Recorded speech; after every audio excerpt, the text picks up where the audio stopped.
Kalau hak 10,000 ni, tok laki tak panggil nama, ketuk meja. Berlarinya, tengah basuh, tendang masih masuk, berlari kat tok laki. Tu 10,000, betul tak?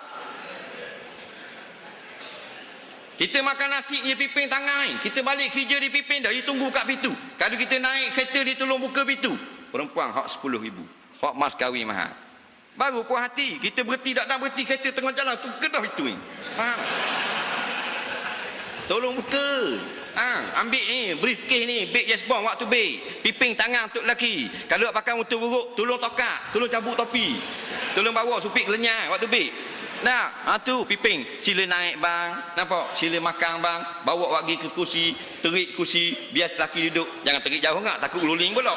Maknanya duduk molek, disilakan makan bang. Kalau mana-mana rasa tak kena, terlebih masin, terlebih tawa, saya minta maaf, saya bagi pula di lain kali. Dia tok laki kecak dulu, baru kita rasa. Tok laki dah ambil kacang, kita dah akan kacang. Tok laki dah ambil ayam, kita dah ambil ayam. Tu 10,000. Nampak? Pagi-pagi kita bangun tu tuala dia dah berak katil. Ubat gigi duduk dah atas beru.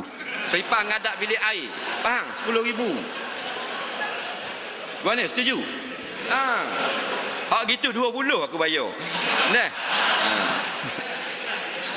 Ni dak kita nak tidur. Orang nak perempuan hak mahal-mahal nak. Dia panggil harga mahal. Kita nak masuk tidur, dia tanya, abang masuk pukul berapa? Abang nak masuk pukul 10, pukul 9 dia masuk dah, kebah tempat tidur. Ni tak boleh ni, ni tak kena dah ni. Kemarin yang pakai dah selimut ni, tukar selimut. Cadar ni, cadar ujung cadar dengan latar ukurnya suka air, biar sama. Batas betul molek, kebal letak molek macam dalam hotel. Kan tengok hotel kan bersih kan? Ujung selimut biar sama kaki. Nak, jangan biar dia sebarang bau. Bunga-bunga melar tu kutik-kutik atur kat atas batas. Bawah batas mayang daun pandang ni. Faham? 10,000. Ni tok laki masuk tak malang tembah dak masuk ni. Dak kawan tu mahal dah tadi telur dengan kulit-kulit telur makan. Mek dak masuk. Tengok labu-labi 2 jam. Dah lah tu letak blok belakang atas katil, menambung tok lelaki. Tengok benda pelayar atas katil. Dengan pasirnya, cari batal nak tidur tengah hari tak ada. Balik nak tidur tengah hari, letih ingat cari batal tak ada. Batal jatuh tanah nak main gocoh ni.